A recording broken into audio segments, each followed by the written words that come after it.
தாய்சே சிறுதானிய சத்து மாவில் நம்ம குழந்தைகளுக்கு கூழ் காய்ச்சறது மட்டும் இல்லாமல் பிஸ்கட், முறுக்கு, தோசை, பக்கோடா இந்த மாதிரி செஞ்சு கொடுக்கலாம்.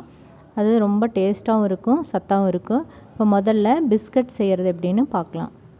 பிஸ்கட் செய்ய தேவையான பொருட்கள்: சத்து மாவு 100 கிராம், 50 கிராம் நாட்டு சர்க்கரை, 25 கிராம் வெண்ணெய். வெண்ணெயும் சர்க்கரையும் போட்டு கொஞ்சம் பிசைஞ்சுக்கணும். வெண்ணெயும் சர்க்கரையும் போட்டு கலந்து வச்சதை இப்போ மாவில் எடுத்து போட போகிறோம்.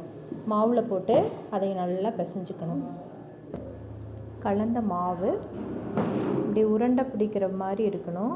அப்படி உருண்டை பிடிக்க வரலைன்னா நீங்கள் இன்னும் கொஞ்சம் வெண்ணெய் சேர்த்துக்கலாம்.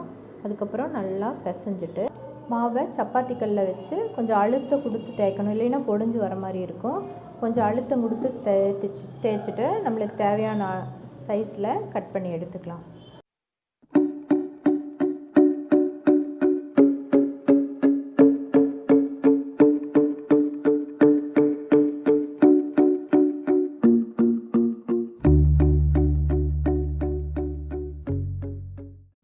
இதை 180 டிகிரி செல்சியஸில் 15 மினிட்ஸ் ஓவனில் வச்சு எடுத்துக்கணும்.